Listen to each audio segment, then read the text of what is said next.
todos, lindões, Chrysler aqui, e no vídeo de hoje a gente vai falar sobre o novo filme original da Netflix, Esquadrão 6, com Ryan Reynolds como protagonista e também temos Michael Bay na direção. Então, você já pode imaginar que para um filme de ação vai ter muita explosão e não era pra rimar, sério, eu não fiz de propósito, mas olha só, pra ficar por dentro de todas as novidades dos filmes e das séries, se inscreve no canal e clica no sininho pra receber notificação pra quando tiver um vídeo novo, que eu sempre trago as novidades em primeira mão. Aqui tem playlist de final explicado, teoria, análise e muito mais. A gente conhece a história de que é um bilionário interpretado pelo Ryan Reynolds. Quando ele junta o seu esquadrão, eles são chamados por números justamente para não ter um vínculo aí entre eles, mas eles têm um mesmo propósito, que é derrubar ditadores no governo. E depois de passar por uma experiência ruim, ele monta esse esquadrão que é bastante atípico. Cada um tem uma habilidade e são explicados logo no início do filme. E nesse filme a gente vê a tentativa de derrubar um governo numa cidade fictícia do Oriente Médio. Por se tratar de um filme de ação que nem eu falei no início do vídeo, ainda mais dirigido pelo Michael Bay, que tem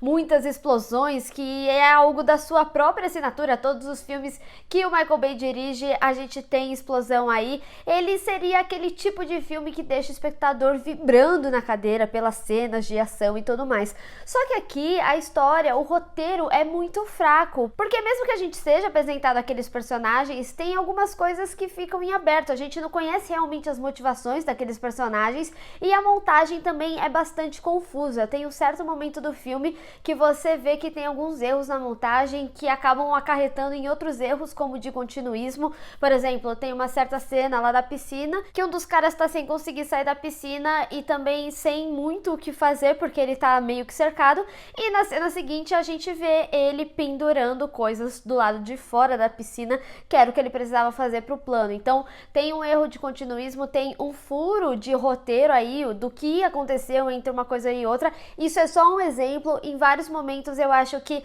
até você conseguir acompanhar de fato a história que é derrubar esse ditador, é um filme bastante confuso, porque ele fica voltando algumas histórias pra gente entender como que é o processo. Então o filme fica te levando pra história presente e pra história do passado, e depois pra uma história linear, que é o que a gente deveria acompanhar desde o início, e aí fica tudo muito confuso. E como eu falei até mesmo na apresentação dos personagens, eu sinto que o filme parece que ele entenda que aqueles personagens, por ser um filme fórmula, um filme comum de ação e tudo mais, que você meio que já entenda a proposta daqueles personagens sem realmente apresentá-los direito, as motivações e como que eles foram parar ali. Inclusive, no painel da CCXP e em algumas entrevistas que o Ryan Reynolds e o elenco deu durante a vinda deles aqui no Brasil, eles chegaram a comentar, meio que fazendo piada, que tinham coisas que não faziam sentido algum, que só faziam sentido na cabeça do Michael Bay, e aí depois fazia sentido. E no final das contas não fez muito sentido realmente,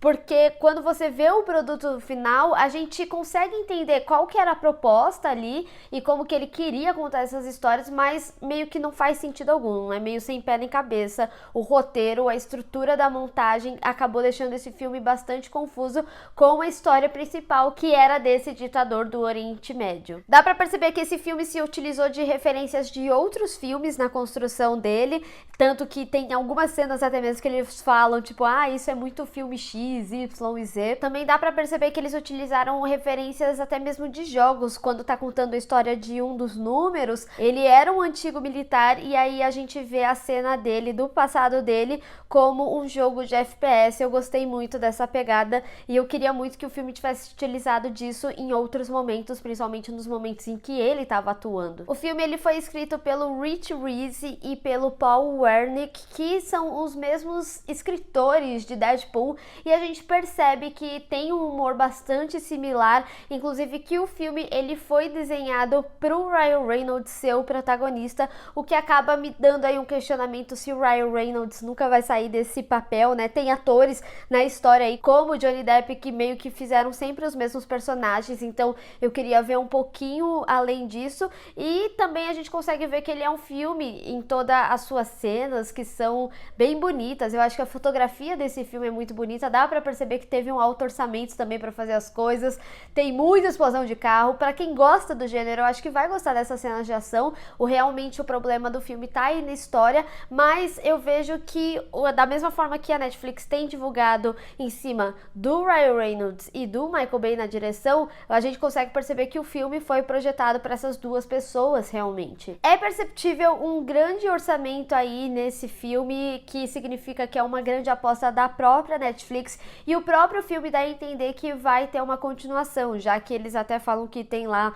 9 membros para eles irem atrás, e aqui a gente vê só um. Eu achei até que ia ser um filme mais frenético assim, que eles iam mostrar outros, mas eles focaram realmente em um. Eles até chegaram a comentar na vinda deles aqui pro Brasil que seria bastante interessante uma sequência dessa produção com o caso da floresta amazônica, né? Seria bastante interessante, já que o filme traz essa proposta de golpe de estado. E falando na proposta do filme, o filme ele traz uma proposta interessante sobre falhas governamentais e como o governo se aproveita dessa situação de deixar o povo pobre, de ter os seus interesses pessoais mais altos. Mas aí que tá o problema, ele acaba não se aprofundando nisso ou dando uma perspectiva do povo. Eu acho que ele era um filme que tinha mais potencial para se aprofundar nessa temática que ele traz, e é por isso que eu acredito que esse filme ele é muito mais um grande espetáculo do que realmente uma história. Então, se você gosta desse tipo de gênero, que tem explosão e corrida de carro, inclusive tem uma excelente cena inicial de 15 minutos de uma perseguição de carro que é muito boa, então eu acho que você pode gostar desse filme, principalmente quando você estiver naqueles dias que você não quer se aprofundar muito nas coisas. Eu tenho os meus dias assim, mas ao mesmo tempo eu acho um desperdício porque a gente tem uma temática muito boa aí que eles poderiam ter explorado melhor. Eu confesso que eu já tinha ouvido falar muito mal desse filme antes e acabou que eu gostei, mesmo eu trazendo essas reflexões de falha de continuismo, montagem e também da história. Ainda assim, ele é um filme que nem eu falei que é gostosinho de você assistir, tem muitas cenas de ação, mas eu acho que dos filmes do gênero que existem outros melhores, mas ele não é de todo horroroso que nem estavam me falando não. Mas deixa aí nos comentários o que você achou desse filme, e se você ainda não assistiu, o que você tá esperando para mais um filme do Ryan Reynolds e agora com o Michael Bay na Netflix. Vamos discutir. Bem, pessoal, espero que vocês tenham gostado desse vídeo. Não esqueça de deixar o seu gostei e compartilhar nas redes sociais, inclusive me segue lá, se inscreve no canal e clica no sininho para receber notificação para quando eu tiver um vídeo novo. Te vejo no próximo. Tchau!